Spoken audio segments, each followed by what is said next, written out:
Oh, we're live. Hello, Tolkien geeks, and welcome back to Voice of Geekdom Live.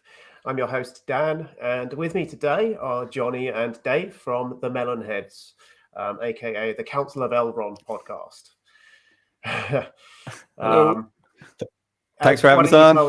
Why don't you tell the audience who you are and what you do and what you're about?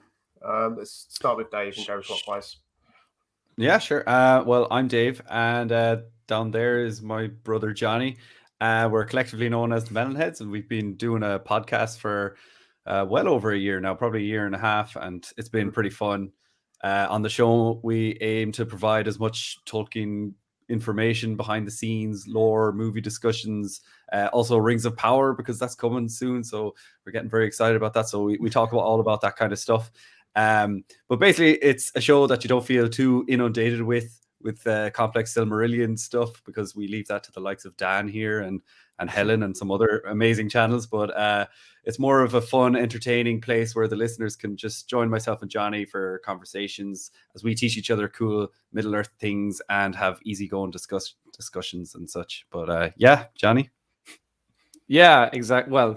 Well said, Dave. Yeah, and as you said, we're kind of learning a lot on the go as well, because we started out being huge lovers of the Lord of the Rings movies and Peter Jackson's films and things like that, and then I think we read the books maybe once a long time ago, but then in the last couple of years we started getting a lot more into it and went back, read all the books again, then started thinking, let's dig a bit deeper, get into the Silmarillion and all the, the unfinished tales, Children of Hurin, things like that.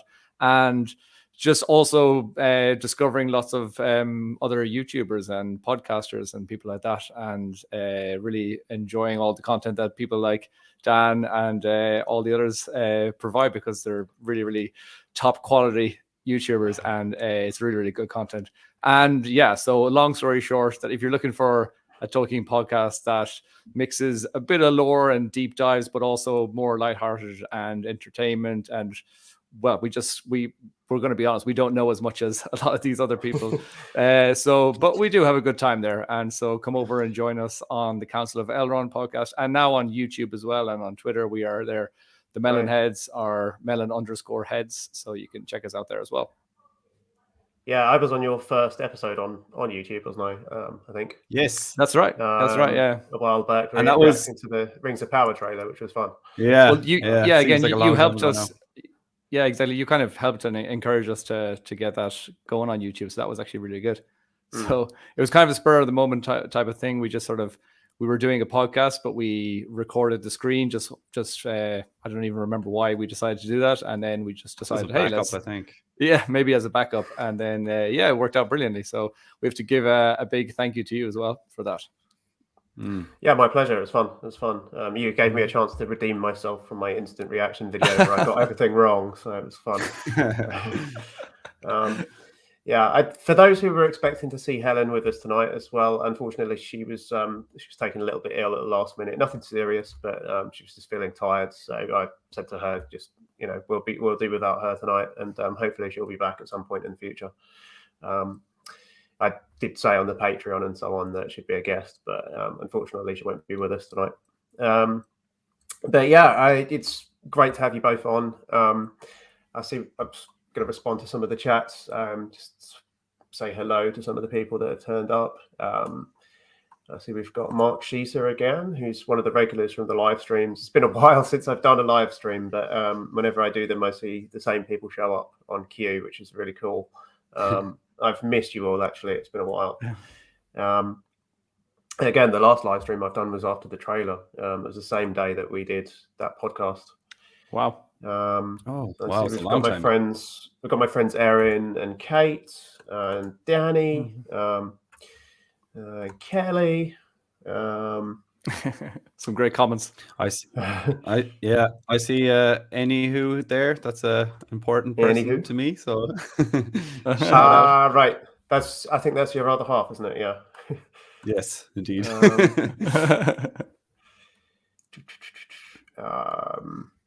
And yeah, we've got I'm not sure how to say your name here, but we've got M7MD Almary 123 with the Joker picture there.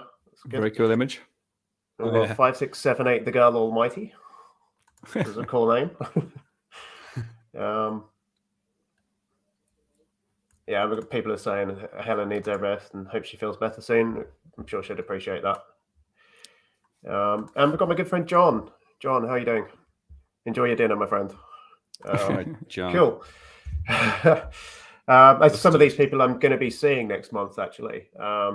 I'm on my way to the US. I don't think I've announced this on the channel, but I'm going to be at Mythmoot, which is Signum University's annual moot for the Tolkien fandom. So it's like a cross between a sort of academic conference and a fan convention.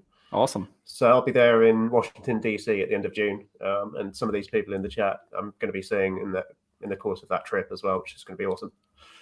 Nice. Cool. That's Corey Olsen's, isn't it? Yeah, that's Corey Olsen's online university and his moot. Yeah. It's his whole show. So yeah, I'm looking forward to shaking his hand and spending some time with him in person as well. I've been very fortunate to become a friend of his, actually. He's been making Tolkien content for a long time, and he's got a very well-respected name in this game. So he's one of the good ones. Yeah, definitely. Yeah, very kind. You guys should invite him on at some point on your podcast. The only thing definitely about having Corey on is that I always feel stupid whenever I talk to Corey. Well, that's how we feel right now on your one. So, or with any guest we've ever had. So I did have I put the call out for Patreon questions. So I wanted to start with this because actually I will admit to being slightly disappointed to not having got too many questions from too many people. I got one question in from Marco Berry, which I'm going to address straight away. I did want to say, like, Patreon is important to the growth of any YouTube channel or any content creator in this economy. If anybody has ever wondered about how they can help support this channel to grow and to help me to pay for better equipment and potentially for editing in the future, and to just streamline my process of video production, Patreon is a great way to do it. With that out of the way, I want to just address this first question, which is the only question of this live stream. Hopefully we'll get more in future weeks. I will be back next week with another live stream, and I've already got one question for that one, so we'll see. But yeah, this comes in from Marco Berry, and he says his question is about elf economy.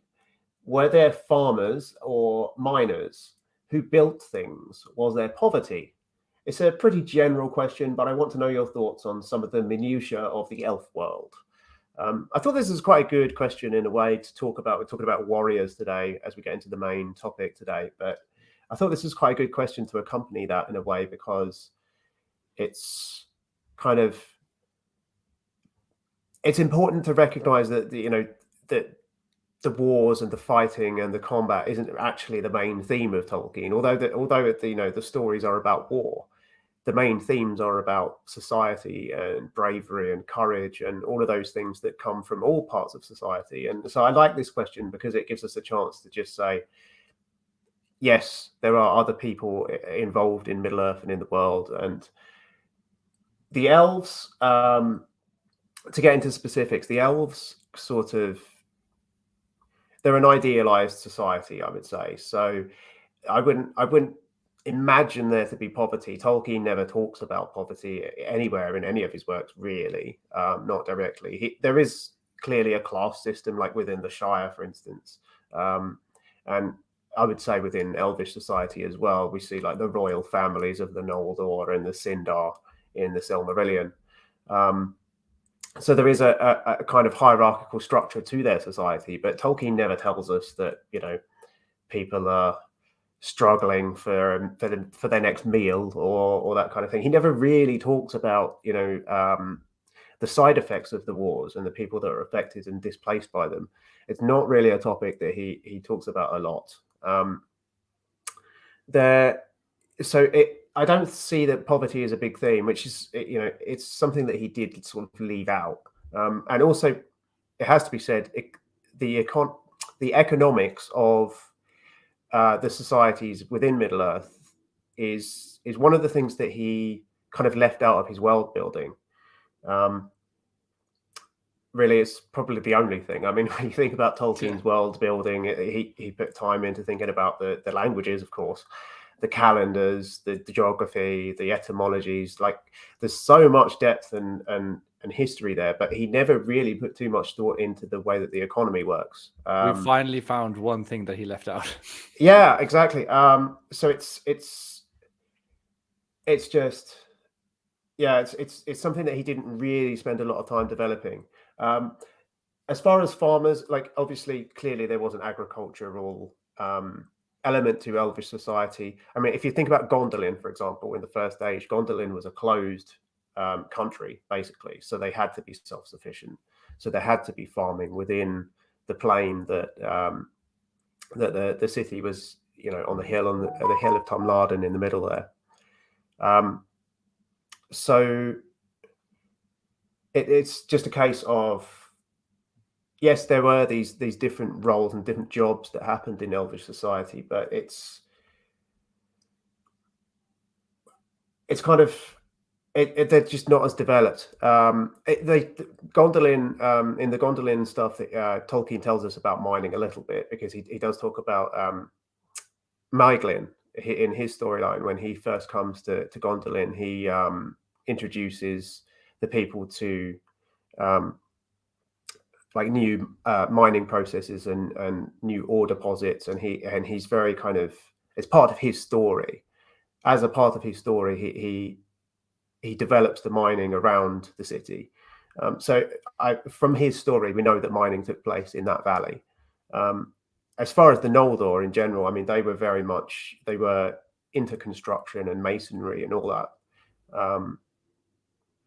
But in other Elvish subgroups, there seems to be less emphasis on it, as when we come to the Sindar, or the elves of the east and so on, the Avari and the other elves.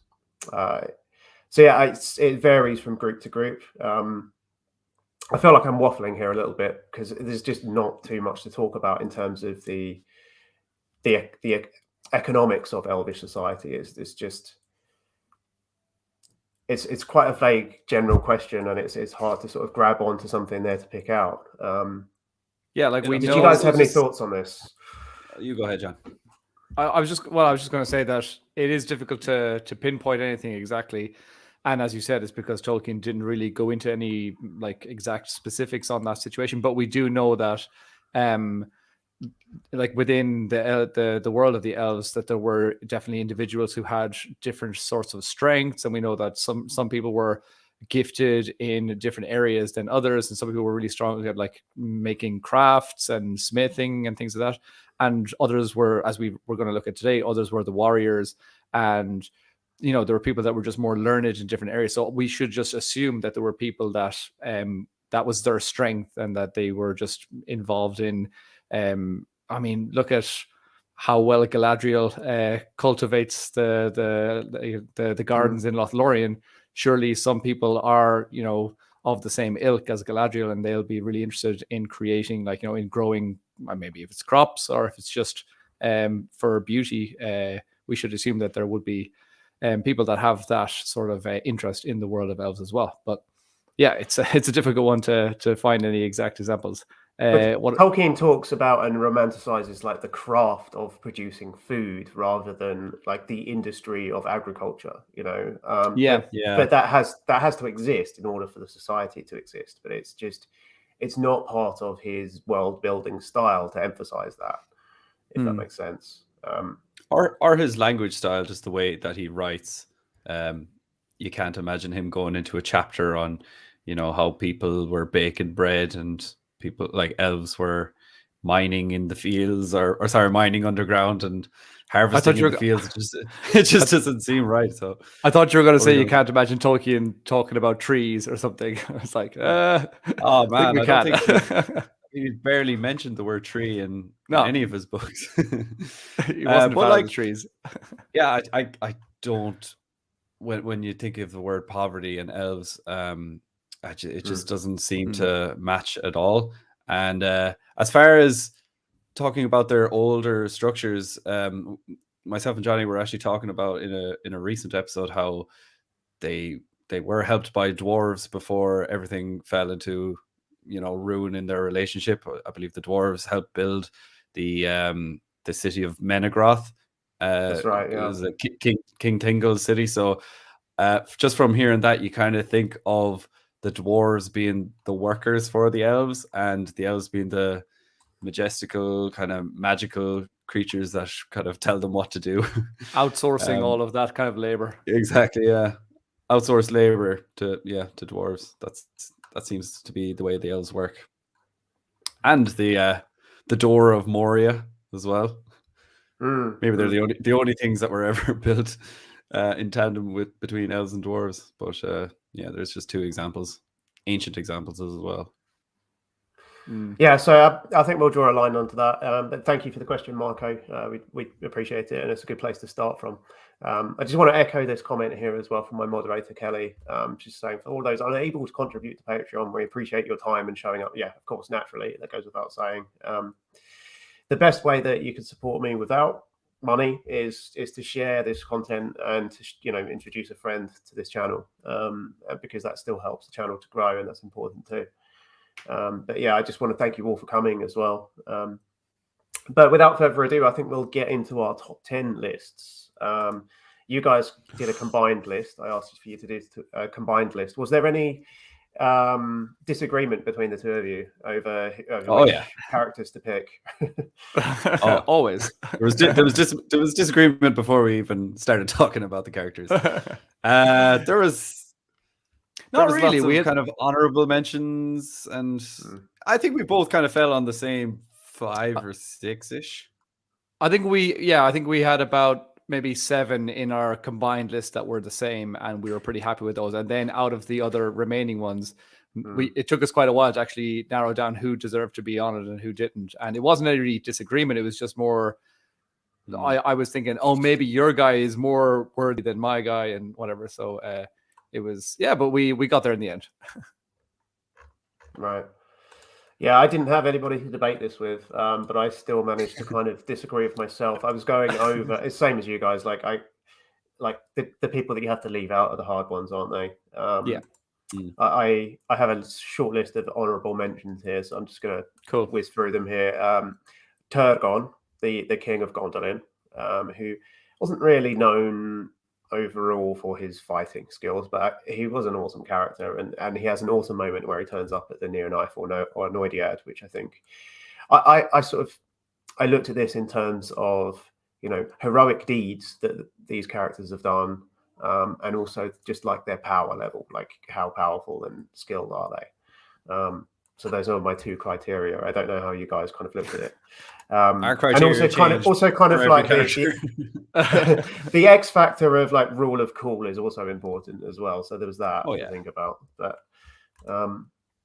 so King Turgon, Galadriel, I included because I did a video about this a while back. She, in some versions of her backstory, does fight at Alpalonde, which is interesting to think about. In actual fact, in more of the versions than not, she does fight in Alpalonde. But in the published Silmarillion version, she doesn't. Or at least it's not mentioned. So I've kind of come to consider that my headcanon that she actually does fight in Alpalonde, because it seems as if Tolkien kept coming back to that idea to me. So that I would include her. She also she marches with the army when the army tear down Dol Guldur at the end of the War of the Ring, and it said that she tears down the walls with her magic, which I think kind of earns her a spot in this list. The epic scene in the Hobbit movies that we see at Dol Guldur never happens in the books, although you could well imagine it happening, because I think she's powerful enough to have been included in that scene, but we just don't get that depiction in the books. My next honorable mention is Hurin.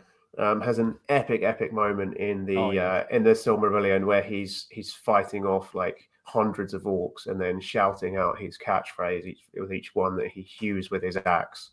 I also like to include a character that has an axe, fights with an axe. It's just, who doesn't love a good axe wielder? Prince Emerhil. Prince Emerhil from The Lord of the Rings, the Prince of Dalamrath. Not a character who's exceptionally well developed in terms of his like character. We don't get like much kind of. It's not like a fully drawn character in terms of like we don't get a sense of who he is as a person that much in the books, but he certainly seems to be important to the war effort, and I really like his backstory as well. His backstory about the princes of Dol Amroth and that line and how they were descended from like an elvish strain as well is pretty awesome. So my last two are very iconic, important characters who are difficult to leave out. So Aragorn, and people are instantly going, "Oh my gosh, you're leaving Aragorn out." I couldn't find room for him, and maybe it's a Silmarillion bias. I feel as if I've become more of a Silmarillion fan over time than a Lord of the Rings fan, and so I've got this bias where I've included a lot of Silmarillion characters, but I'm just like I don't see how I can fit him in because I do have Lord of the Rings characters in the list, but there's a lot of Silmarillion characters. Yeah, when we started compiling our own list, we kind of had that in mind as well. We thought maybe you and we weren't sure if Helen was going to be here as well. We thought maybe you guys were going to go Silmarillion heavy, and we have she definitely would. She would have gone more heavily Silmarillion than anything else. I think we've done the opposite. I think we've got like quite we do have a few Silmarillion characters, but then I think we've that's probably 50-50. I think we did want to represent the Lord of the Rings as well, I suppose. I feel bad just reading it out because I mean there are other characters that I could have left out, but I just couldn't do it. My phone is going off, so I'm just going to put it on silent here. Excuse me. Very unprofessional. And so my last honourable mention is Gimli, son of Glorfindle. So bear in mind he's an honorable mention, and there are other characters who didn't even make honorable mention who will go unnamed, but Gimli did make the list of honorable mentions. I think I saw someone in the comments specifically asking for Gimli and saying I hope he's on the list, but well, he's on a list anyway. So. He's one of my favorite characters in the Lord of the Rings. I love his banter with Legolas and his banter with Éomer, and like he's got so many good lines. Yeah. I love his like adoration, like unbridled adoration of Galadriel is really awesome. And it's such a cool character arc that he goes on as well. He just sort of finds himself in the course of the quest. There's a moment when they're leaving Rivendell, and Elrond says to the whole fellowship, he says something like, you do not know the strength of your hearts, or you do not yet know the strength of your hearts. You don't know how you'll be tested, basically, is what he's saying. And it might be in ways that you don't expect. And Gimli's heart is tested in a way that he doesn't expect when he meets Galadriel and becomes an elf friend, like a real elf friend among the dwarves is almost unheard of, really. And we know he ends up being able to sail to Valinor. So I love the character. Does a lot of epic, cool stuff in the books. Kills a lot of orcs, and loves murder. Again, really, really difficult to leave off the list, but I can't find room. So sorry. Don't worry. Don't feel bad. I'm guessing those last two are going to make your lists. I think I know you well enough to say that at least one of those is probably going to make your list. Yeah, perhaps one and a half. Yeah. Right. Okay. Yeah. So, did you have any honourable mentions that you'd like to talk about, or characters that you just couldn't find room for, but had to leave out? Did you make a list of a few of them? I didn't really think we'd go into it. I was just kind of doing it for ourselves. So we also had Galadriel mentioned there for obvious reasons, and I feel like that might be in more people's lists in a year's time or 2 years' time, because it seems like she's going to be more of a warrior on this up and coming show, Rings of Power. He also had Theoden, because I just feel like he has the heart of a warrior, and anyone that screams death as they charge towards a battle has to be like represented on some sort of give a good warrior list. speech.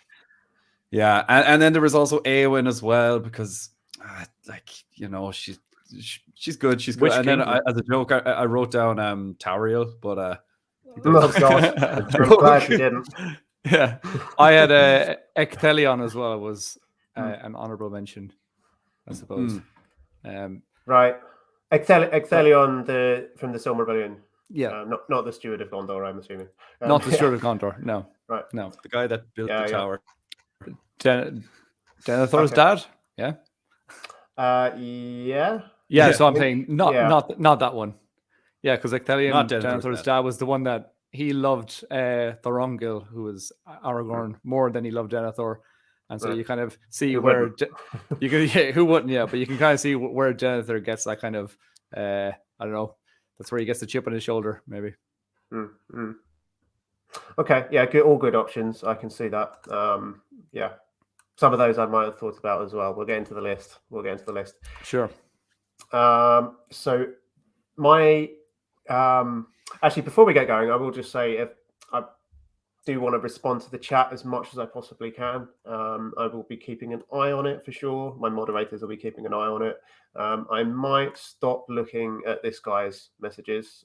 Sorry, Pada, but yeah, he's a fellow Irishman. If you're he's a friend of mine, and he's well known as being a bit of a troll. So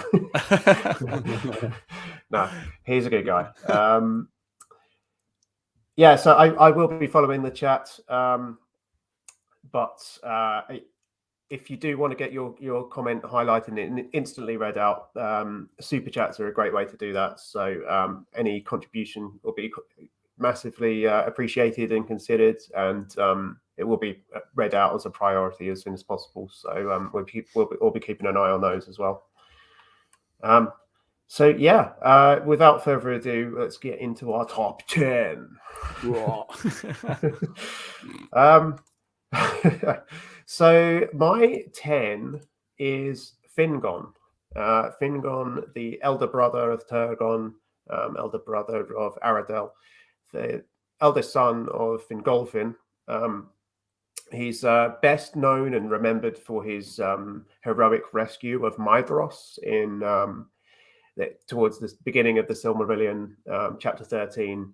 Maidros is captured by the orcs, and they set a trap for him, and then he's hung from Thangarodrim from his arm. Yeah, like he's shackled and hung from the kind of the top of the towers of the mountains, or whatever you want to call them.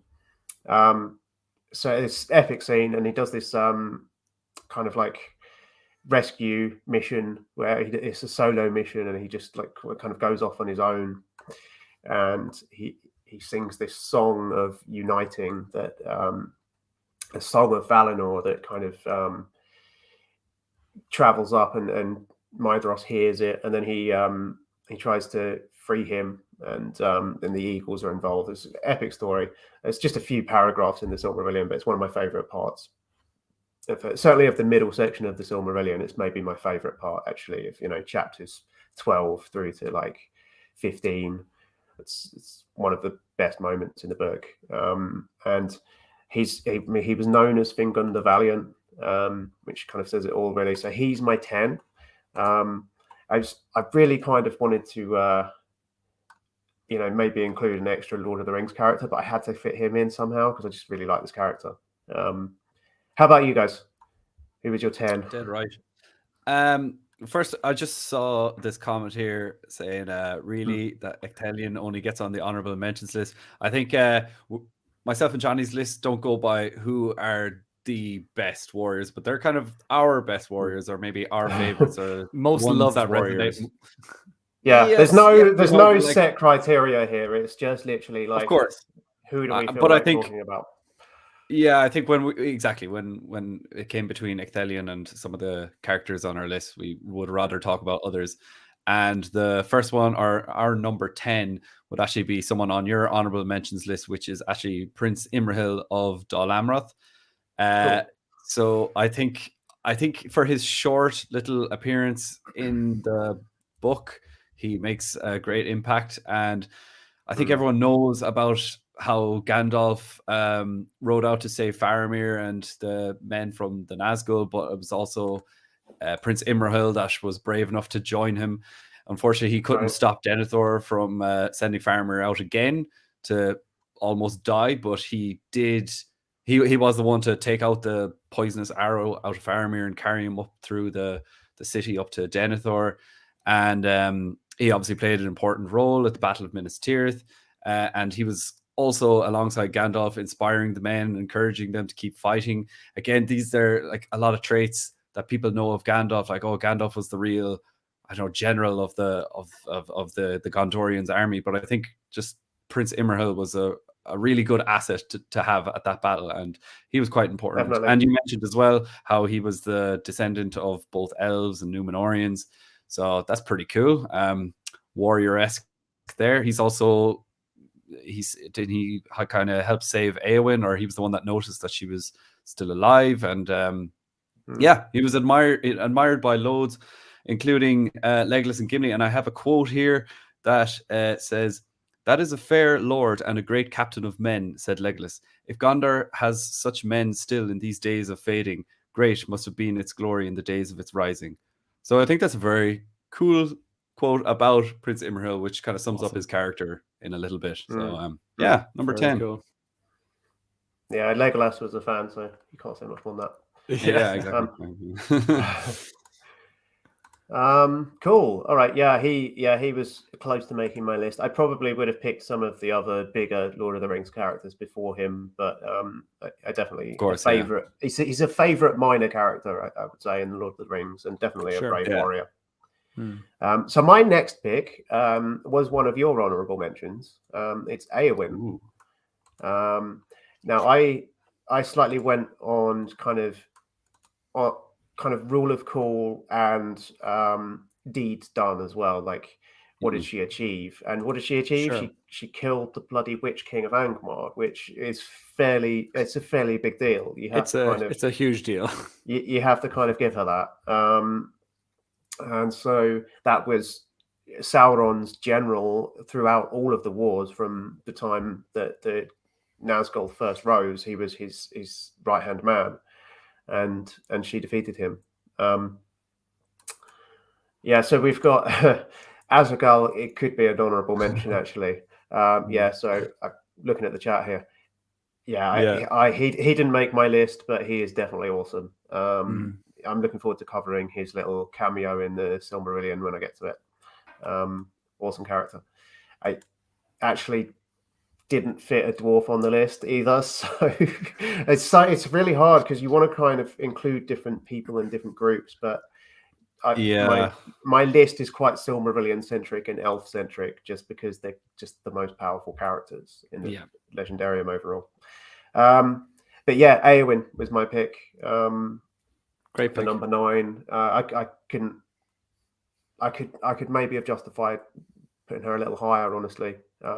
One of the few Lord of the Rings characters that did make my list, but yeah, I love the title Shield Maiden of Rohan. When I was a kid, I used to think that was like her job, like she was just a shield maiden. like Rohan is obviously, it's got shield maidens, like obviously. Yeah, like, that's cool. And she was the only shield maiden of Rohan.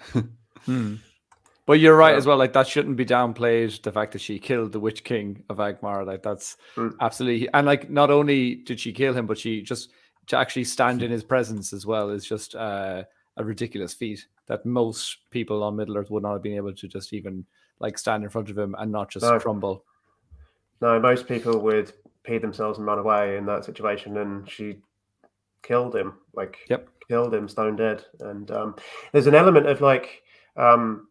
I've just covered Fingolfin in the Silmarillion. There's an element of like the same kind of psychological thing going on with these two characters, where they're kind of despairing in different ways, in slightly different ways. Éowyn's sense of despair is slightly more personal in a way, but it's like this feeling of having nothing to live for and wanting to go out fighting. that last gasp, like bravery in the face of death. It's very similar, kind of the way that it's characterized by Tolkien. So I really like that moment. It's one of the most exciting moments of prose in the Lord of the Rings as well. That whole fight. Yeah, for sure. So we didn't say your number 9 yet. So let's go over to you guys. Our number 9 is maybe a little bit of a cheat, but our number 9 is the duo of Legolas and Gimli. Oh gosh. Which was a bit of a cheat there. So just a bit, yeah. Just a little bit, yeah. So it's a list of 11 because as you're kind of taking the criteria of deeds done, and neither of them have really huge. I just think the combination of their friendship and then on the battlefield their banter between the two of them, and together they helped with Aragorn in the Battle of Helm's Deep and like the Pass of the Dead and the Siege of Minas Tirith, and like they just killed countless orcs over that period of time. And as we said, they may not be the like two of the greatest warriors, but they're two of our favorites and two of the warriors that we've built up a huge relationship with over time, be that through the movies or the books. And then you do get things like movie Legolas, who just seems like this sort of crazy unstoppable force, and he just defies gravity and physics and things like that. But those things, even though maybe they're not exactly what happens in the book, they stick with you and you kind of help you build that character. And then when you're reading the book as well, you've kind of got that idea of, this is the same guy that can do all of those crazy, maybe not the Hobbit kind of running up the falling steps or something. That's maybe not quite that, but maybe sliding down the stairs on a shield. Yeah, totally. I'm more forgiving of those defying the laws of physics moments in the movies than most like book purists are, because actually in the books there's a moment that's not in the film where when they're going up Caradhras, he does that thing where he like runs on top of the snow, and that's also quite in the same vein as that's kind of in the movie. He's standing on the snow. It is in the movie, yeah. He doesn't stand on top of the snow, though, does he? There is one part where they're wading through the snow, and you can see him standing above everyone else. Can you? That's the part where he actually. That's the reason he's the one that saves Gandalf from the falling snow, because he's the only one that's actually standing on the snow. The rest of them wouldn't have been able to get to Gandalf. I must have never noticed that, if that's true. I think it's one of those like hidden details. I just watched it like 3 days ago. Don't worry. Okay. Fair enough. Okay. Well, they did include that in the movie, then I take that back. But yeah, that's the reason why I'm more forgiving of those like defying it's a good point. Moments, because it's just it's you also can't really do that either. No, of course. And if there is any character that's going to be defying the laws of physics, Legolas is the only one that it should be. So yeah. Just like in that scene in the book where he totally runs up a Mumakil and totally kills it and then slides down its trunk. Yeah. Man, Tolkien was... That was awesome in the book. He was on fire right now. Got another shout for an honourable mention here, Bard the Bowman. I did actually think about him. I had thought about him. I didn't add him to our honourable list either, but yeah, in terms of deeds done, killing a dragon is always a pretty big one. And Smaug wasn't the most powerful dragon. It wasn't the biggest dragon in Middle Earth history, but definitely, like, when there's any kind of dragon flying at you full pelt and all you've got is a bow and arrow, it's pretty awesome. Definitely. Yeah. Yeah, never game at all, actually. Farazon was another one that's mentioned here as well. Having big balls.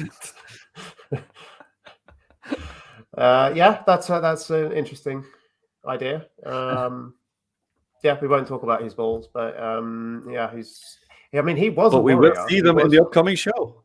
We will do. Yeah, it's one of the characters I'm definitely looking forward to seeing. Actually, really interesting character, and he was like in his early career, he did fight. He was brave, and he did fight, and he did do stuff like that. But I don't think he would make my list like under any circumstances. But he definitely an interesting character.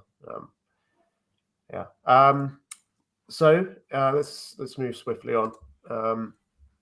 My number 8 is, I've already mentioned him, Maidros. So this is another one that I was toying with maybe leaving out just to include more Lord of the Rings characters, but I love this character. I love a redhead. He's pretty awesome, right?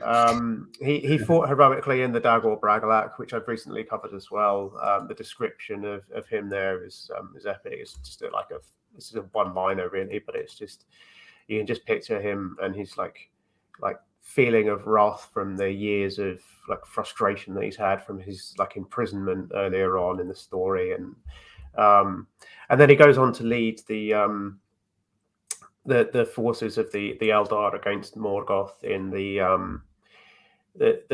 Battle of the Neonif Arnoediad. Essentially, he sort of gathers the forces together and unites everybody, and so he shows that kind of skill as a general as well. And I always think maybe like in a perfect world, like in Arda Unmarred, he would have made a good king as well, because he definitely shows a lot of leadership quality. So I've included him. He's known for his skill as a warrior. Somebody you didn't consider, I'm assuming, but no, I don't think we. Did you think of him, Dave? I hadn't really considered putting him on the list. No, but no. He kind of popped up in a couple of like. There was a couple of things when I was looking at notes or facts where other people were with him or battling with him, and didn't give him my time today. Again, these are like more characters that are like favorites of ours or ones that we relate to more or want to talk about more, which you'll see in our next answer as well. Jaded Redhead says, "Oh no, why you've got to mention red hair?"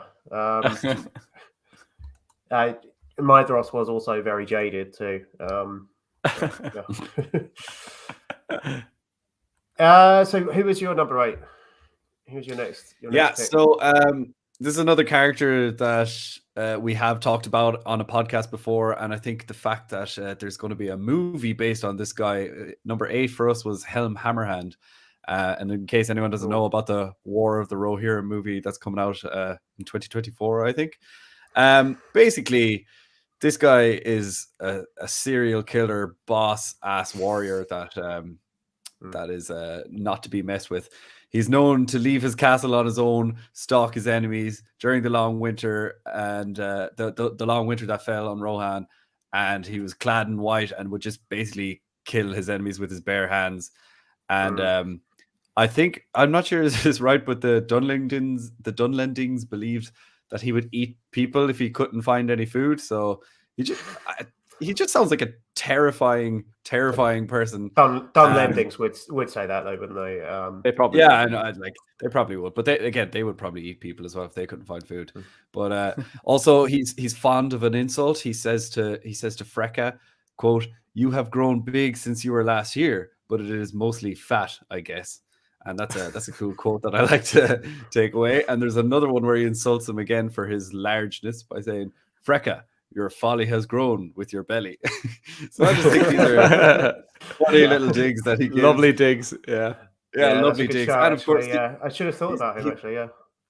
Yeah, I just think I think in this anime movie that we're going to be seeing, we're probably going to see him with like huge monstrous hands and going around literally beating the crap out of people. And the fact that he's got a couple of things named after him, like the Suthberg was renamed the Hornburg, as Helm Hammerhand would often blow the horn to scare away the enemies and whatnot, and he was always mad for striking fear into local folk. And also the fortified gorge where Helm died was named Helm's Deep, and that's the castle and the deeping wall that we see from the movie. So he has an epic death scene as well, doesn't he? Where he freezes to death, like still on his feet. I just love that. Yeah, he's still just like standing there in an anime. Yeah. Do you know the image? I don't know who the animation is by, but if you look up Tulkas, right. And there's an image of him. It's like a side-on image, and he's just got his 2 fists up, and he's got like these braided ponytail. I know the one you mean, with the glowing tattoos. There's glowing, yeah. That's the image I always think of when I Yeah, and when I think of maybe this upcoming animated movie as well, I think that they can do like this character that isn't really, no sort of human could actually be that real size, but they can, anime sort of huge hands, huge shoulders kind of thing. So it's kind of like really seeing cool. the Kingpin in Marvel Comics, where he's just this huge monstrous being of a man. And also when he died, I think people say that he turned into a wraith and like haunted people as well. So that's pretty cool. Yeah, it's very mythic warrior feeling sort of character. I'm absolutely delighted that they chose that story to do an anime on. It's perfect. Completely. It's perfect for an anime because there's so many like tantalizing opportunities for like cool visuals in animation within that story. So yeah, really looking forward to that. I hope the script is good as well, and I hope there's more to it than violence. But I am certainly looking forward to seeing him beat the crap out of some people. Definitely, yeah. And also just his epic death scene. I really like his death scene too. Let's move on again. We've got to get through as many as possible here. So my next pick is another real favourite of mine. It's a character who I haven't gotten to yet in the Silmarillion, but he's going to come into the story very shortly. It's Mr. Bellick Strongbow, the leader of the March Wardens of Doriath. I love this character. It's like his friendship with Turin is just like gold, really. Like just like the kind of bromance between those characters is just. It's heartbreaking what happens, of course, and kind of funny. But yeah, he also fought alongside Thingol with kind of funny. I mean, it's kind of silly. Silly how it happens, but it's absolutely heartbreaking. Yeah, the first time you it is. It's heartbreaking. It's kind of oh my goodness! So we've got a super chat here. I'm just going to have to interrupt us here in our countdown. Plixiplox, thank you, my friend. It says, "Hi Dan, just joining in, so I'll catch it all later. Any mention of Bandabras the Bull Roarer took? No, I didn't even think of that. That's a really cool shout. I like it. Love it. I suppose if you're going to include a Hobbit, you probably have to include Merry and Pippin, really, if anything. But yeah, definitely an important legendary figure in the Shire culture. And we need a longer list than 10. I count this against him that he invented the game of golf, because I'm really not keen on golf, to be perfectly honest. So I count that in the cons column for. But no, I'm just kidding. Like, it's a funny story. It's cool. It's a funny moment in The Hobbit. But don't hate me, golf fans. Is that canon in the world of Middle Earth? I have no idea how to view that, really. I mean, yeah. I don't know. I mean, it's a character that is a legendary figure, so I suppose it's just like I look at it as like the translator of The Hobbit included that as a joke. I don't know whether that's really. Okay. I don't know. I mean, maybe if it's canon to you, then it's canon to you. It's one of those headcanon things where you can decide for yourself. Yeah. I don't know what the real world origins of golf might be to, counter the argument that it was invented by hobbits, but I don't know. But yeah, it's just a cool shout. What were we talking about before? Bellick Strongbow. Yeah. Yes. So he was also part of the hunt for Karkaroth the wolf. So he was fighting alongside Beren there as well, which is an awesome moment. So yeah, that's my pick. I just really enjoy that character, so I had to fit him in somewhere. He was like, technically he's another one that I could have left out if I wanted to include more Lord of the Rings characters, but I didn't feel like it tonight. So I didn't. It's your list. You can. It's not the most scientific list. It's not the most scientific list. I would never claim it to be. Who did you pick for this one? So interestingly, for number 7, we went for Turin Turanbar. I see. Okay. So fitting that they're both number 7 on, or well, not, like, I mean, they're, as you mentioned already, they're great friendship, and they're, I don't know, the way they just were always going out hunting together and like hunting orcs, and just the death scene as well of Bellick is just so like heart-wrenching, I suppose. But yeah, Turin, I mean, he had to be on the list at some point. He's one of my favorite characters, just in terms of. When I was trying to make this, I was like, I couldn't put my finger on it. It's just some of the ways that Tolkien describes so many of just his, like, I don't know, his epically miserable, arc is really, really incredible. And just everything that comes at him, like everything that can go wrong, did go wrong for Turin, I suppose. And he still managed to,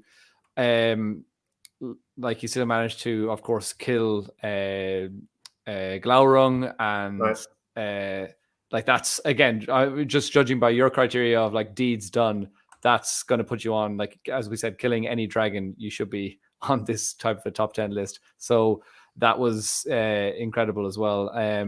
When he faced off with Glaurung before he killed him in Nargothrond, and he got hypnotized, and there's just so many epic moments from that book, The Children of Hurin, where Turin is just showing how, he becomes the leader of some gang that are just out like murdering and killing, and he comes in and just kills their leader straight away, and they're like, oh, you need to be our new leader, and he's like, all right, okay, that's cool, I'll be your leader. And then he completely like changes their ways and sort of says, stop just murdering innocent people, please. And so he's able to lay down the law as well. And definitely worthy of a top 10.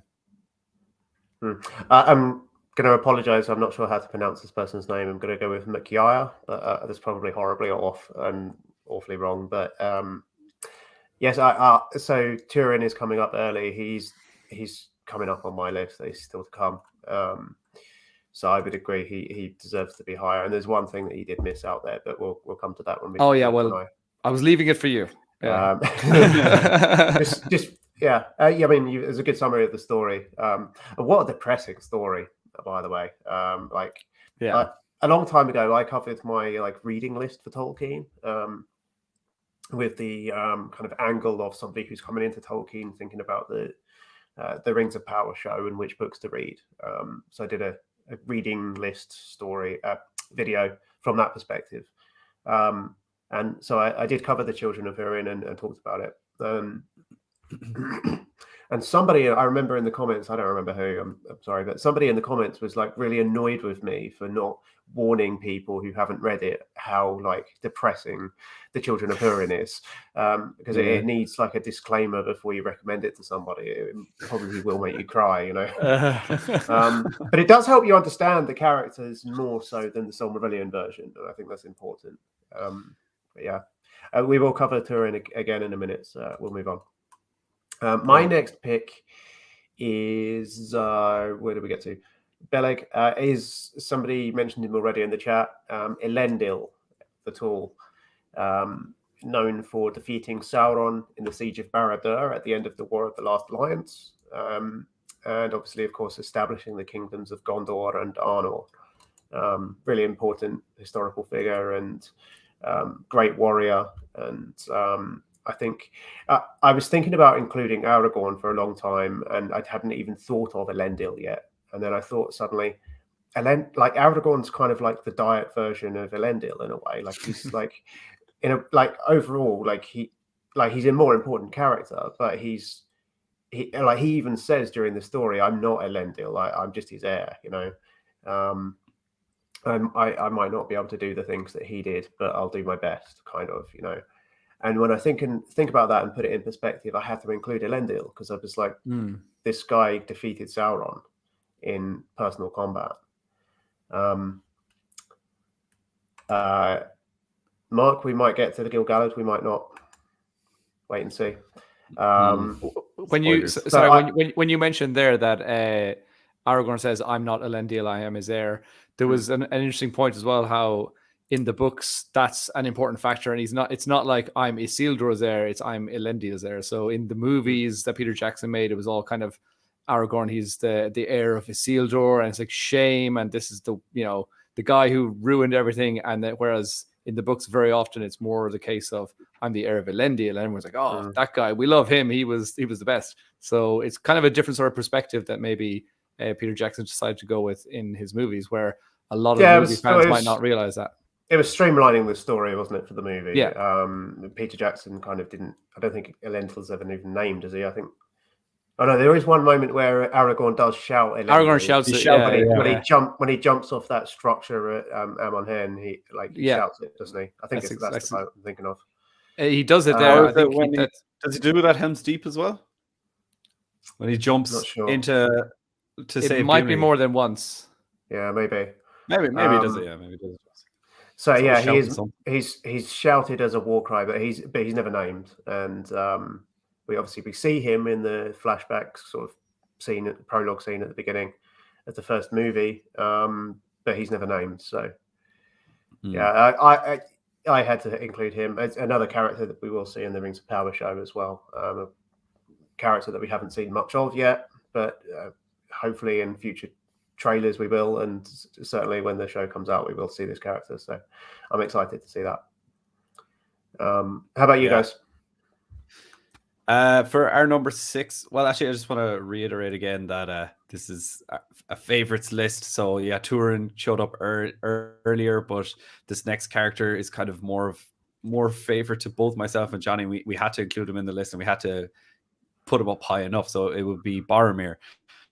And yeah, he's always been probably, it's between him and Aragorn who have been my favorite characters since I've been little, but I think it's Boromir now, and definitely the movie version of Boromir as well is he's portrayed perfectly by Sean Bean. And Johnny, you'd agree that he's definitely our movie favorite character? I think I've always had a soft spot in my heart for Boromir. Like, he's just it's again another, I think I just love tragic characters, I suppose, but and his arc is like amazing as well. I'm not like tragic the same as Turin, but like just like I will say that in terms of the movies, that death scene of Boromir is for me by far and away the greatest scene in all 3 movies. Just the way it's made, it's so beautifully done, and the actors did an incredible job on it as well. But yeah, Boromir, and heroic character.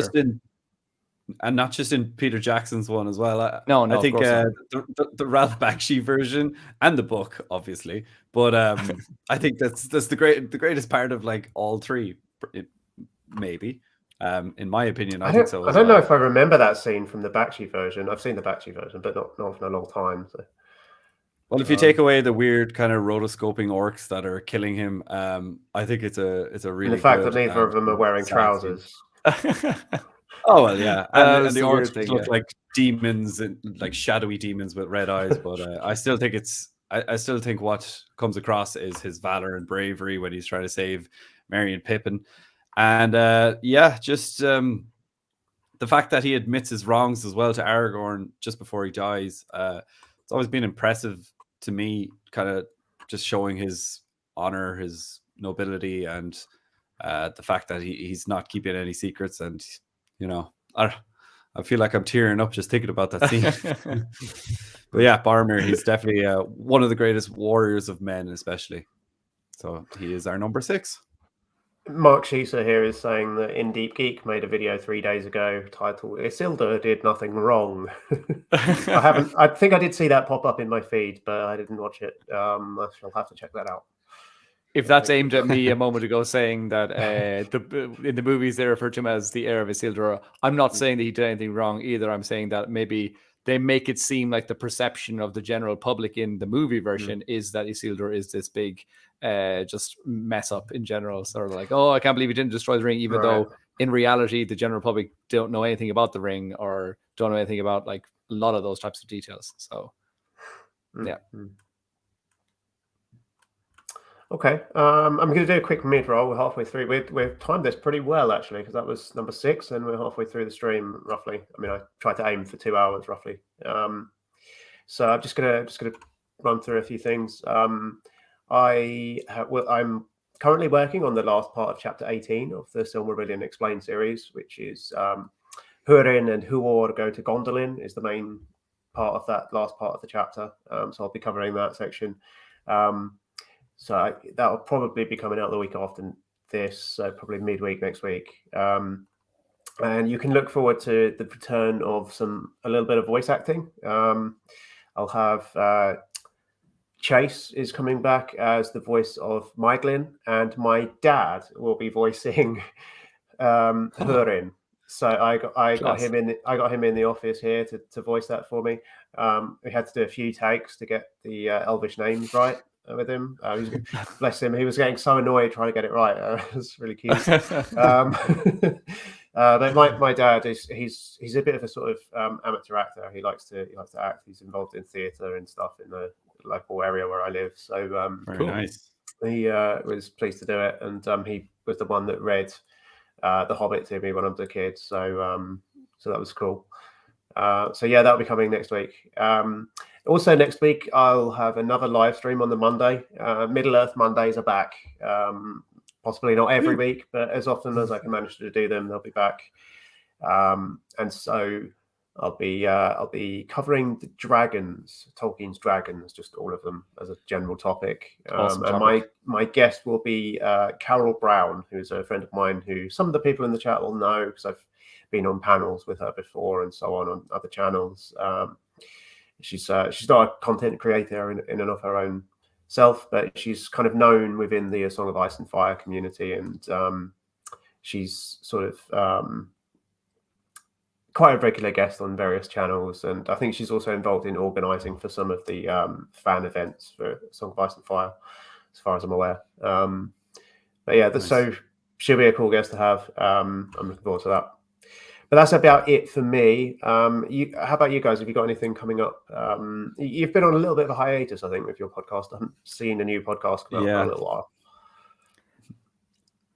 Yeah, we've had a little bit of a break between season 1 and season 2. As I suppose we will be announcing quite shortly the date for the beginning of season 2. And in between both of those seasons, we had a couple of just random episodes that we very often, when sort of new information came out about the upcoming series, very often we said, okay, we should probably talk about that and just release that just because people might want to hear about that. So we've done that a couple of times, but we have been mainly kind of working away in the background and kind of preparing some ideas and coming up with some, different things. Also, as I said, we've been setting up our YouTube channel. So we've got that set up now, and so season 2 we will be uploading all of season 2 to our YouTube channel as well. So we're that will be we'll be dropping an announcement on that pretty shortly. So pretty shortly, yeah. I think we agreed maybe when we get to 10,000 followers on Twitter, we might release the date. So that could happen soon. Any day. Yeah. We've been you're getting pretty close there, aren't you? Yeah, I think it's coming up pretty close. I know I've been very busy with college. I've just completed a master's, but I'm literally just finished in the last week. Well, I'm finished most of the main awful stuff like the exams and the summer school, but we're raring to go. We've got the ideas and we're getting to record very soon, and looking forward to it. So it has, unfortunately, our hiatus has gone on a little bit longer than I expected. I mean, mostly due to just scheduling issues and logistics mainly. But now that Dave's masters is out of the way, we should be getting right back into it. Sweet. Well, we'll look forward to that. Thank you very much. Yeah. Anything else you wanted to just announce or talk about before we move on? Subscribe to the podcast. I don't have a link in there currently, but as soon as the stream ends, I'll pop that in the description below. So if you're watching this on demand, you can check that out. Cool. Or at melon_heads. Yeah, or if one of my moderators can find that on the interwebs somewhere, they can post that in the chat for people if they want to check your podcast out. I do recommend it. I didn't mean to be so aggressive in that announcement. It's been a long time since we've been on any sort of content, so we're really excited. I think people know when you do a live stream that it's not necessarily rehearsed, so they're very forgiving of your kind of demeanor on the live streams. I tend to find, I hope anyway. Cool. All right, so I'm going to move back on with the countdown. I know, Johnny, it's getting a little bit late for you because you're an hour ahead of us. So yeah, I should be able to stick around till the end as well. So okay, if I need to jump away, I will let you know. But hopefully, I'll be able to stay here. Brilliant. Okay, all right. Out. Yeah. Kelly has got your YouTube link in the chat there. Brilliant. So I recommend people to check that out and to subscribe, and hopefully they'll be able to find you online from there as well. Cool. All right. So without further ado, the number 5 pick, I had gotten to Elendil, I think. So I didn't number these on my document here, so I'm just So my next pick is Gil Gallard.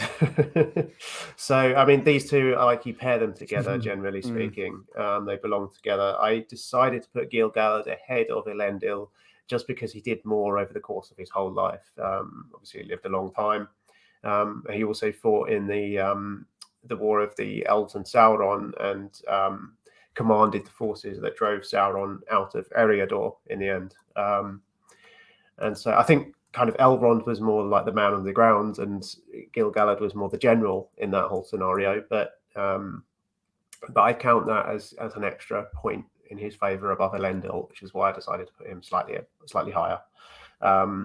But like Elendil, he's best known for defeating Sauron in the War of the Last Alliance, and just I think one of the greatest of the kings of the Noldor. So he's my pick. How about you guys? Yeah, great choice there. Again, you were sticking with Lord of the Rings, and we're going for Aragorn as number 5 on our list. And again, I think for us, it was a no-brainer that at some point that we wanted to have Aragorn on this list. And I know that you said that it was difficult to leave him out, but I feel insulted because you've just said no-brainer now. Does that mean no. As I was saying, it was a no-brainer. It was a small brainer.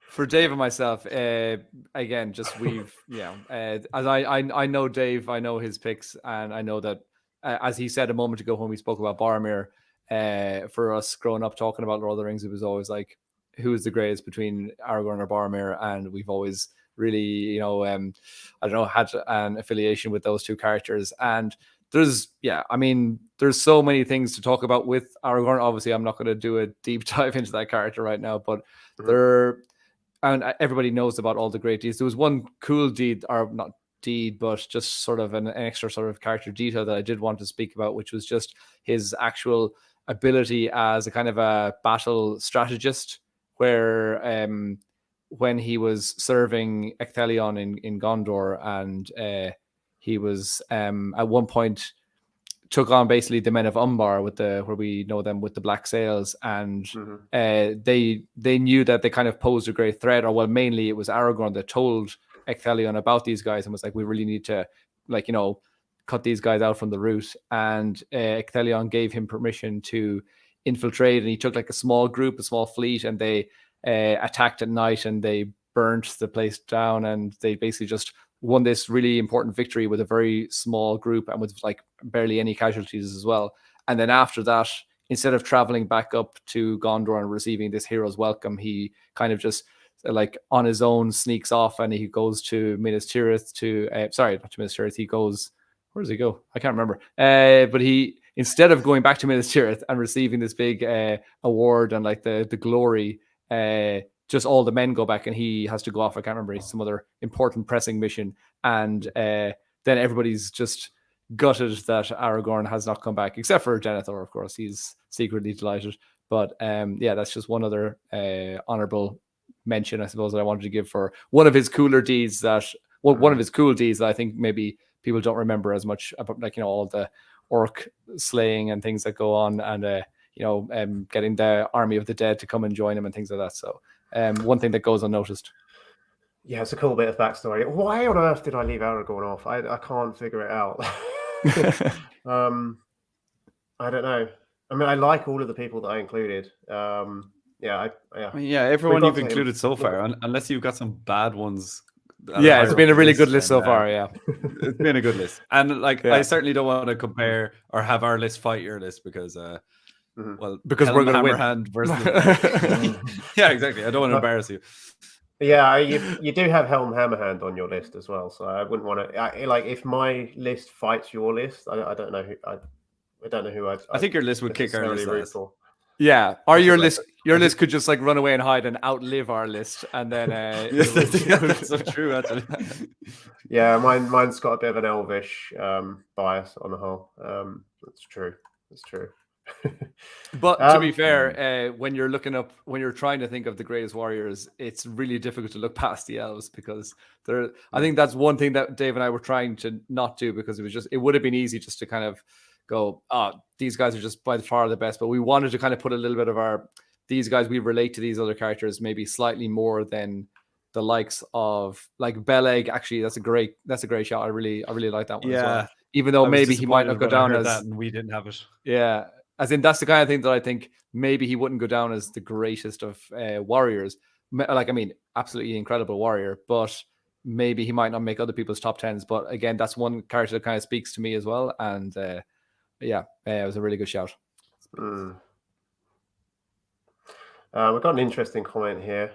Kelly says she'll put cash down on what my number one is. Somebody take that bet. I want to see how well she knows me, really. There's an interesting point made here about the comparison between, not this one, although that's a related comment. Interesting comment about picking Elendil over Gil Gallard, or Gil Gallard over Elendil, is the fact that Elendil uses a sword, whereas Gil Gallard uses a spear, which gives more reach, which means Elendil was more within Sauron's own reach, I suppose, is the point that he's making. So it's like a braver weapon to use as a sword. I think that's the point that's been made here,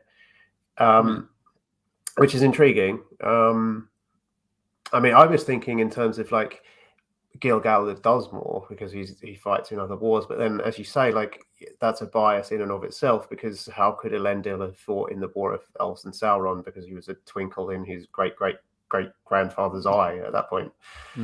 So yeah, those two characters are very kind of they play the same role in that War of Last Alliance storyline, one for the elves and one for the men.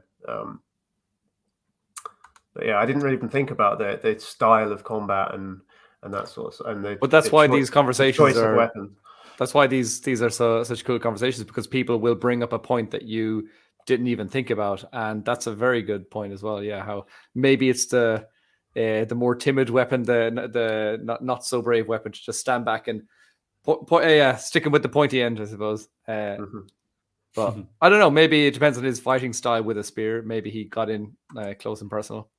I really like the fact that Gil Gallard fights with a spear, because not many people fight with a spear, really. I mean, how many characters fight with a cool spear in fantasy and high fantasy fiction? Emerhil has a sword as well, though, doesn't he? I mean, his sword is named as well. I can't remember the name of his sword, but if you ever were a fan of movies like Crouching Tiger, Hidden Dragon, things like that, I used to be big into lots of those style movies when I was younger. And if you see scenes where they are fighting with spears, it's a really cool fighting style, and it's so technical and so skillful. And so I definitely don't look down on a spear as being like the lesser of the two weapons. I think it's a completely different art form to itself. So my friend with the unpronounceable name here has got it. It's Guthwinya. I think that's how you pronounce it. Is Eomer's sword? Yeah. Oh wow, good one.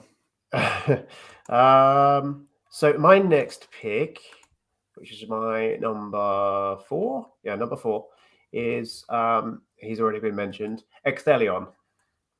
And I think there's an argument to be made for including this as number 1 in a way, but I couldn't do it because it's just such an obscure character in a way, because he's not really like a big important character in the grand scheme of like the narrative, but actually he was one of the best warriors that there was, and he kills Gothmog, which is the captain of the Balrogs. So I mean, that's pretty big feat.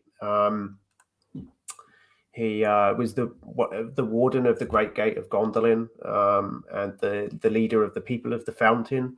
He was renowned for his singing as well, and we know how important singing is in the Silmarillion tradition, and how that is part of your combat prowess as well in certain scenarios. You know, it's not to be magical singing is not to be taken lightly in the Silmarillion. So this is my number 4, and he has a big role in the Fall of Gondolin storyline. The Book of Lost Tales version of that, which is kind of like the most well-developed version of that story, even though it's kind of a lesser level of canon in a way, because it's like an older version than the Silmarillion stuff. So that's my number 4. And you guys, he was one of your honorable mentions, wasn't he? I think. Yeah. That's when we first mentioned him. Yeah. How about you both? Yeah, I was just going to say, I'm surprised we haven't had an overlap yet in our actual main list, but I sense that's probably going to come soon. Our number 4, actually, just before I say anything, I see in the chat a couple of well done and congrats, Dave. I thought it was just on me appearing on the show, but I think that's to do with finishing the Masters. But thank you very much to everyone that I said. And somebody has subscribed to the channel. Where is that comment? Danny McKay, thank you very much for subscribing. So on to our number 4. Numero 4 is Glorfindle for us. And some people might be wondering why he's like not higher up the list, but he's I'm one of them. He's an amazing character, one of the only ones to actually return from the dead. He's got a lot of deeds that I don't really want to go into, but like fought in many battles, almost dying in battles, but not really because he's not a good enough warrior, but just for other multiple reasons. And he did fight alongside Ecthelion, so there we get a name drop for him. And Tour when he was defending, was it Gondolin? He was defending Gondolin, and basically, I think that was the deed that he was sent back to Valinor for, was because he defended Gondolin so well and saved so many elves, and he also killed a Balrog in the process, and then the Balrog. Yeah, well, he was covering their escape, wasn't he? So they were escaping across a kind of like narrow ravine, and it's very like Gandalf-like. It was exactly like Gandalf. He defeats the Balrog, but then the Balrog grabs him by the hair. It was the hair instead of the fiery whip. But the hair. The hair was his downfall, and poor guy. The first content I ever did on YouTube was on Glorfindle, and it was on Helen's channel, and we talked about him. And she said to me that the Fall of Gondolin reminds her of the Fall of Troy, and she thinks that there's some specific kind of references to that within the story. And I remember thinking after we finished, I wasn't like sharp enough or fast enough to think of it when we were talking, but after we finished, I thought to myself, so can we put Glorfindle in the role of Achilles and say that his Achilles heel was his hair? Like you can make that argument. So maybe his mother dipped him into the pond or into the. She held him by the hair. He's getting sick, puking in there, and she was holding his hair. He's a pretty good warrior, and he could be number 1, he could be number 2, but he's our number 4. Cool. It's a good one. All right. My next pick for number 3 is Fingolfin. I was very tempted to have him at number 2, but I decided to include him at number 3. I spent so much time just shifting the top 3 or 4 around that I'd like rushed through the rest of the list, honestly. But Fingolfin led the crossing of the Helcaraxe, which was one of the bravest feats and most remarkable deeds of the Noldor, and just. It's not a feat of martial prowess so much, unless they did end up fighting monsters or so on at that point. I don't know, but it's not mentioned. That he defeated the orcs of Angband in the Dagor Aglareb, the glorious battle. And I think probably his biggest achievement in many ways is the fact that he presided over 400 years of peace during the Siege of Angband, which was simply the greatest period of elvendom in Middle-earth. You know, the Noldor came back and enriched Elven society and built the greatest cities that have ever been built, and it's quite a feat to be able to organize a siege of that scale in that way, I think. And then, of course, we come to his brave and noble end, where he epically has this huge duel with Morgoth, which I've just recently covered last week in the Silmarillion series, which is just one of the most exciting pieces of prose anywhere in Tolkien. And it's, yeah, I said a lot about that in the video. It's an epic showdown. It's so. I mean, go and watch that video if you haven't watched it already. But it's just one of the best moments in the Silmarillion, and I think he truly deserves to be considered amongst the top warriors of all time. Some people are saying in the chat here, Fingolfin is up for 2 tier. Canadian Fantasy Corner is another YouTuber. Says Fingolfin is number 1 for me. He was compared to Orome himself while riding towards Angband, which is it's. I don't think that in and of itself is a reason to argue for him higher, but it's a lovely simile to use. I mean, Orome, I said this in my video last week, but Orome is also the simile that Theoden is compared to in the charge of the Rohirrim in the Battle of the Pelennor Fields. But I wouldn't argue for Theoden to be top 1 or 2 or 3 based on that simile. But yeah, Fingolfin, definitely a great warrior and a hugely important figure in Middle Earth history, and is a natural pick to be in the top 3. Yeah. Who have you guys got for this one? Have we gotten some overlap yet? No, still not yet. Well, they'll be coming. For number 3, we went for Gandalf. Okay. And again, I didn't include Gandalf just because he's a Maiar. That was my reason to exclude him. Yeah, I wasn't sure what the stipulations were, or what the there's no rules. On another day I would have included him, but yeah, sorry, go ahead. No, he is a Maya, so we thought maybe it's a bit of a cheat, but I mean, I don't know. Then also, just he's like doing work on the ground. He is one of the greatest warriors that we see in the Lord of the Rings books as well. And I mean, yeah, I can see why maybe it's we could have said, okay, we shouldn't be allowed any Maiar, any Valar, but he does have, so many powers that we could talk about, like his, light and fire manipulation, things like his healing, his spells, and his commanding voice as well, which is always one of my personal favorites, where if we remember the part where he's speaking to Sauron when Saruman's locked up in Orthanc, and Saruman turns to walk away or something, and then Gandalf just tells him, what does he say? I can't remember. He says Saruman, come back here, or something like that, and Saruman is forced to turn around and kind of comes back, and it says that Saruman feels like he's being dragged towards Gandalf as well. So he physically drags Saruman towards him with his voice, which is such a cool detail as well. So he's such a powerful entity. And then for deeds done, in terms of, he kills a Balrog, so that's list worthy. He just shoos away the Nazgul again. So that's pretty cool as well. Obviously when they're chasing Faramir, but also I suppose we know that he's probably faced all 9 Nazgul as well on Weathertop a couple of days before Aragorn was there. So I mean,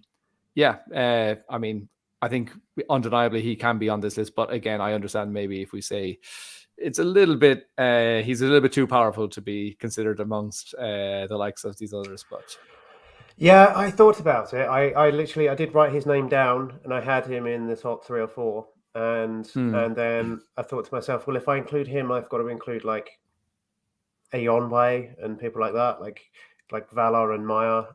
But people that we have had on this list already have killed Maiar as well. So there are certain elves that are almost on the same power level as some Maiar.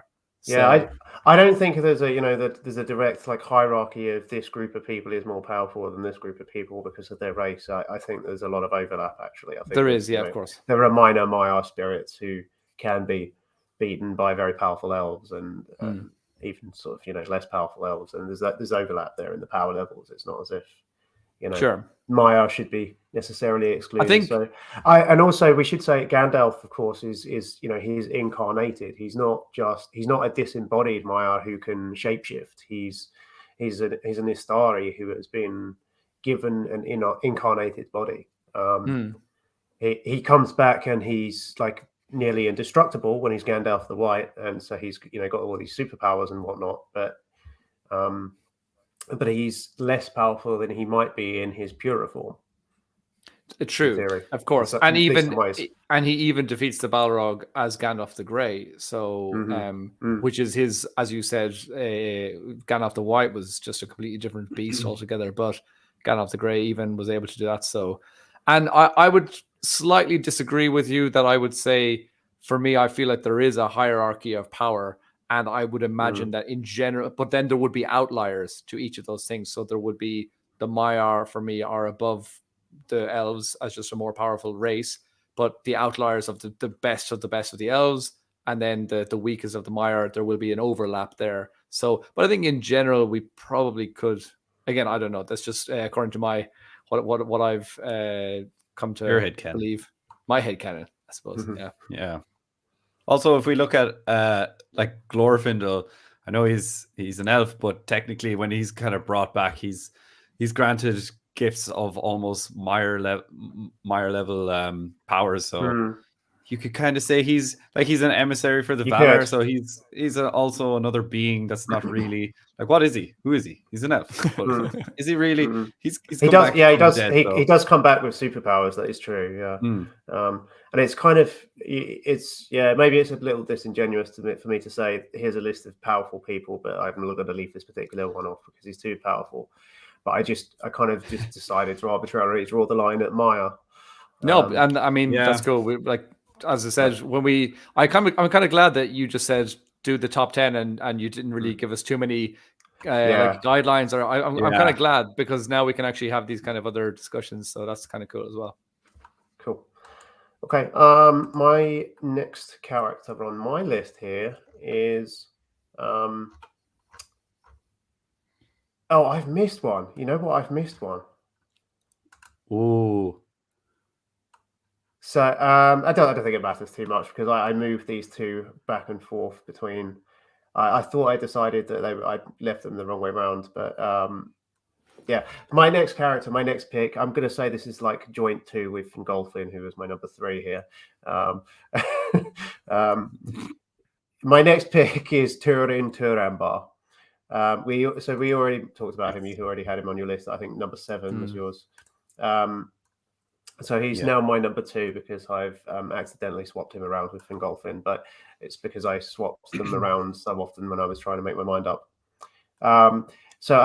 The reason I'm including him is because he's my highest human on my list, and he joined the March Wardens of Doriath, which is just, I think, it's epic because he was a man. He wasn't an elf, and he was more powerful than a lot of his colleagues there in Doriath.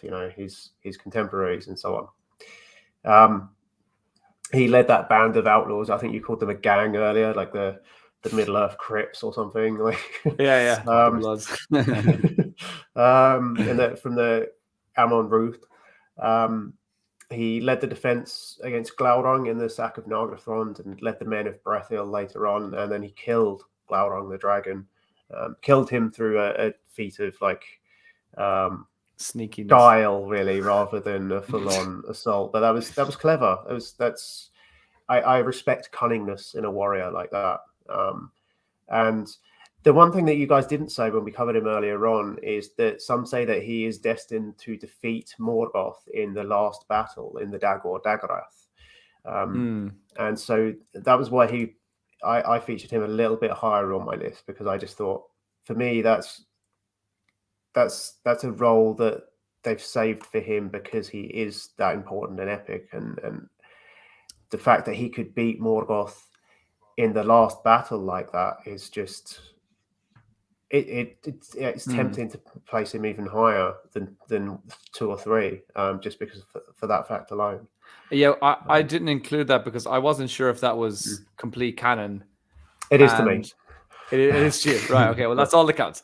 Well, there is evidence that Tolkien changed his mind on this later on in his life and his career. So, and there was the other point that he was also involved in killing Ancalagon, wasn't it, as well? It was that some other kind of canon that was like a debated possibly. one or something.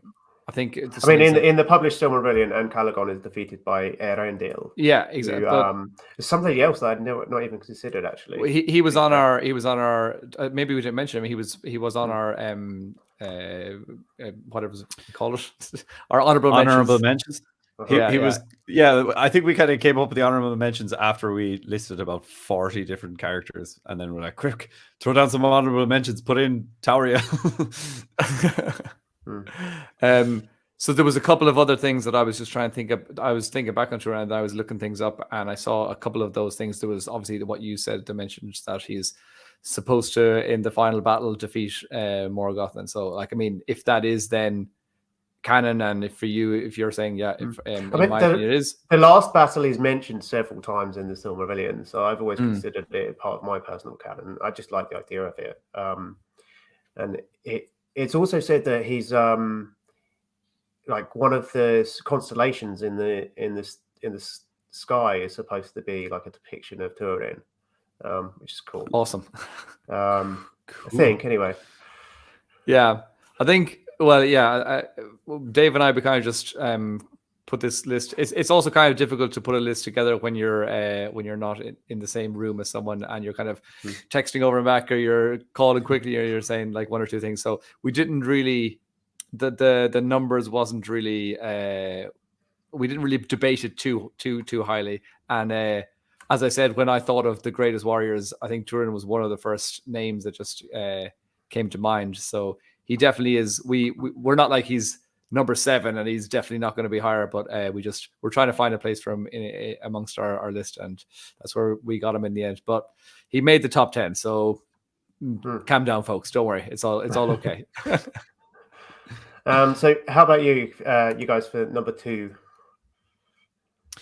Oh, for number 2, well, it's already been mentioned, but Fingon was our number 2, okay. And for obvious reasons, but you must have left out his best deed, which was butchering the Teleri elves at Alqualanda. That's a joke, obviously, but yeah, just the fact that he actually had a trial by combat with Morgoth and called him out and actually got to fight him, and then was the only one to wound him. Or did he stab him 7 times as well, just before getting killed? With Ringel, and with Ringel, what a cool name! What a Ringel cool Star, name. Great name, yeah. Yeah. And then hewing at Morgoth's foot, just before leaving dying, him with a limp. Yeah. And somebody in the comments for my Fingolfin video that I released recently on that duel, said that they're in their personal headcanon, the sword Ringil, which was, I think it says in the prose in the Silmarillion chapter, it says something about it like shimmering with the cold or something. And the name means like everlasting cold or something like that is the translation that's been given for that name. And so I imagine it has like sort of like a cold aura to it, that it actually like freezes the people that it stabs and so on. Awesome. Class. And somebody said that in their headcanon, the reason why he has that sword is because of the crossing of the Hel Caraxes, that it's like that it's like a sort of in memory and recognition of the feat of crossing the Hel Caraxes, which I think is quite a nice idea. That's not supported by any evidence that I know of, but it's a cool bit of headcanon. It's so, as I say, like I've got my list the wrong way around. I've screwed up here, but we would have had overlap there because he was, before we went live, he was my number 2, and then I seemed to swap it around as I was going through the list there. But so yeah, good pick. So my The moment has come. My final pick. It's time. I think if you've been following along, you already know who I've picked. It's Glorfindle, who counts as a Lord of the Rings character as well, of course. I think that's where most of us first encountered him. He fought in and survived the Neonathar Noidiad. He fought off a Balrog in the, as we mentioned earlier, in the retreat from Gondolin. He covered Tuor and Idril and Elendil's escape, and died from having his hair pulled down, and he fell into the chasm with the Balrog. But he dies a wonderful heroic death, and he's known as one of the greatest warriors of that age, alongside Ecthelion. He also later on, after he was re-embodied, fought in the Angmar War, and in the end was the one who drove the Witch King back to Mordor and won that last battle there at Fornost, I believe, if I'm remembering correctly. And then he made that prophecy about the Witch King there, which is a cool moment. And then we meet him later on in the Lord of the Rings, and he helps Frodo reach Rivendell in the end, and he kind of reveals his power before the Black Riders there at the edge of the river, and then drives them back into the river. I love the image of him just like revealing himself and then being so terrified of him that they jump in the river, like the Nazgul literally fall back and then fall into the flood because they've been driven back by him. It's not like the movie in the book, because in the movie we have Eowyn there, and Arwen, excuse me. Yeah, it's getting tired here. And of course, she's there with Frodo on the horse. But in the book, it's Glorfindle in that same role, but he's not there on the horse with Frodo. He's taken up the rear on foot because he's sent Frodo off on the horse. And then he drives the Black Riders back into the river. And just what an epic moment. So he's my number one, greatest warrior in Middle Earth history. I love the fact that he comes back as an empowered superhero, and comes back in the Second Age, which is intriguing because it's a possible character for the Rings of Power show as well. It's somebody that has not been mentioned in any of the castings or anything, but I could see that being like an Easter egg character that shows up at some point. I missed him. He could be the Meteor Man in the movies. I wouldn't think so. I mean, we think we know that they'd be very weird. Probably not, but yeah. So who am I missing that I haven't thought of here? Who's your number one character? Who have you put? It's not Sam, is it? You haven't put Sam on. It's not Sam. It's not Sam.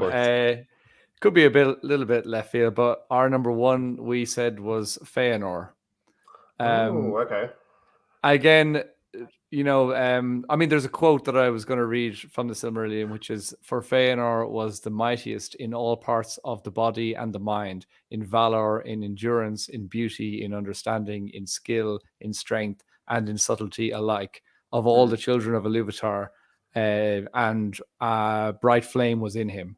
And we also hear about that bright flame later on at his death, when his spirit, they say, was just so strong that the force of his spirit just burst his body into flames, and his body just kind of evaporated, or self-combust or something, which is a really kind of, I can't think of any other character who had the same the same kind of a death. So that's kind of a weird one. But just we know that Feanor was just one of the, there's also things saying that he could kind of, anything he set his mind to, he would just become the greatest at it. So maybe he isn't known as the greatest warrior, but he had that ability inside him as well to be that. And in terms of, again, maybe deeds done, maybe on the battlefield, not as much as some other people, but in terms of just his skill in general as being the greatest, the creator of the Silmarils and the Palantir and things like that. Just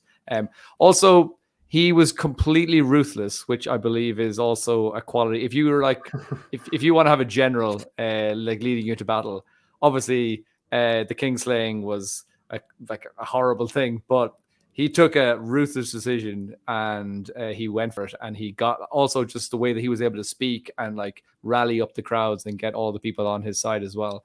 Yeah, maybe it's a strange one as a number one pick, but that's what we ended up going for in the end. Yeah, it's interesting. I think I did think about him as well, but I just couldn't. I couldn't think of any moments where he does any real fighting. Like he does a lot of threatening his brother, like he does that. Yeah. And then obviously there's the first fighting when they first get off the boats. And then he kind of gets lost in the vanguard of his army and just gets like wanders off like far beyond the reaches of his army and ends up all alone. And it's just like, yeah, he not really the best moment. And yes, his death is like interesting and cool and mythic, but yeah, not really somebody I think of as being a warrior, as you said. So it's interesting pick. Yeah, I mean, like power levels, yes. But yeah, I think maybe that's what we were thinking more. Then we never see that in combat, but yeah. No, if we look at the criteria of actual just deeds done in battle, maybe he falls a bit short. But I suppose when we were making this, we were probably thinking of levels of power and just a general greatness, I suppose. I think the criteria massively shifted for each character that we picked. Yeah, I was enjoying these comments actually. Yeah, the comments are good. We must put out a disclaimer. We're not saying that the ship burning was good. That's definitely it was definitely a no. Are we not? He was a naughty boy. He did win that battle against those ships, though, didn't he? I was saying, if you're going to be in an army, you want Feanor as your leader, I suppose, because he's going to be. I'm not sure I agree with that. Actually, especially if you're fighting against your own kin. Then definitely, you're fighting against your own kid. Yeah. I mean, if you do, that I suppose that is the one combat that we do see him fight and win, but it's more of a slaughter than anything else, isn't it? It's like a horrible portrayal of a slaughter. It's so good. The kinslaying there. So yeah, interesting pick. But we went a bit dark on that last one. I was thinking about him too, just because of the power levels and because of the quote that you read out there. That he was the greatest in body and mind and all the rest of it. Just as they said, the greatest of all the children of Iluvatar. So we were like, well, that's good enough for us. Yeah. Ike Tatted, I think you've probably come to the stream a little bit late because I did mention Ecthelion, who was my number 4, excuse me. I think, if I remember correctly. He was my number 4. So yeah, we covered him. If only the ships could have fought back, yes. I mean, that was a glorious victory for Feanor, wasn't it, against those ships? He showed them stood on the bodies of those ships. Danny says he's unsubbed now. Oh man. Well, look, it was fun while it lasted, but thank you very much, Dan. We hope you enjoyed your time there, Dan.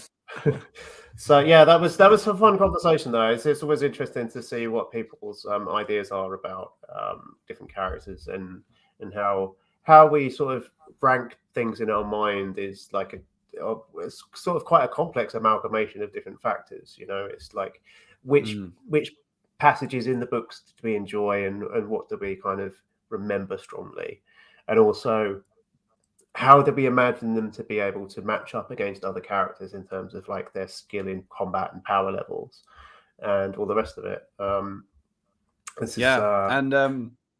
Like myself and Johnny did a podcast ages ago on our favorites in Lord of the Rings. So we just compared each, like our number one favorite. I can't remember what the different categories were, but it was like maybe our favorite battle, our favorite character, our favorite funny moment from the movies, all this kind of stuff. And but our favorites will change like week to week, day to day, sometimes definitely over the course of months. Like if we go back and listen to that podcast, I'm sure it's going to be vastly different. But that's how we were feeling today. I just change them around.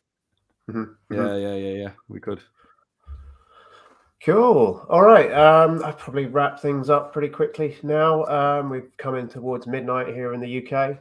Thank you everybody for coming out. I do appreciate all the comments and all the feedback, and thank you both for joining me as well. Thanks for having us so much. hopefully we can continue to do more more content in the future. Yeah, definitely. There, I just combat. You got more combative, yeah. I certainly would love to come back on your podcast again in the future. For sure. We'll have you on for sure. And this was a real pleasure. So thank you so much for having us on, and thanks to all the viewers as well. Thanks for the great comments. Yeah, some good ones. Appreciate it tonight. Thanks for that one sub and unsub. I think he was kidding. In fact, I know he was. Yeah. I just want to say a quick thank you to Reflective Rambling for the super sticker from earlier on. I do appreciate it. It's just a nice picture of a cat saying thank you. So thank you for that cat. And that's about it, I think. It's good for everybody to come out, and we'll see you next time. I'll be back next week with another live on another Monday evening with Carol Brown, my friend. We'll be talking about the dragons. And then midweek next week at some point, probably Thursday roughly, I'll have a video out on the last part of chapter 18, featuring my father as the voice of Hurin. So that'll be fun. Please in the comments, please, be kind, because he's, he will read the comments. I know he will. But yeah, that's all for tonight. Unless you guys had any last thoughts or anything else to add before we leave. Dave? Just thanks very much for providing us our first live YouTube experience. This has been really cool. I've thoroughly enjoyed it, and yeah, that time has really passed really quickly. So I can't believe we've been live for 1 hour 46 minutes. That's insane. But yeah, and thank you to everyone that's been so interactive in the chat. It's been really cool, and that's been one of my favorite parts. Yeah. Just going through the chat and seeing everyone's hilarious comments. I feel like I know people more in here as well. Yeah, it's cool. It's like Dave just said, this is our first time doing an actual live stream, so it's a whole new experience, and it's great. It's really cool seeing the comments come in live. It's a lot of fun. I mean, it's a good way of doing your kind of content as well. Like the long form content. Wait until you get enough subs on YouTube to do it yourselves on YouTube. You'll enjoy it a lot. We would love to get our YouTube channel going a bit more. So come join us on that channel, guys, and check us out. But thanks again so much to you, Dan. And it was a super fun conversation. This is as Dave said, the time really flew. I can't believe how late it is already. But really, really good. Cool. All right. The Melon Heads links will be in the description after the stream finishes. So if you want to check out all their platforms, then do so. I think they're on Podbean and Spotify and all the standard podcast platforms, as well as now YouTube as well. So check them out. Highly recommended content. Good sense of humor, as you guys have surely been able to appreciate tonight. So check them out. And that's our number one pick. Yes. Yeah, that was a big joke all along. It was a good punchline tonight. Cheers. All right, that's all for now. We'll see you next time. Goodbye. Thanks, guys.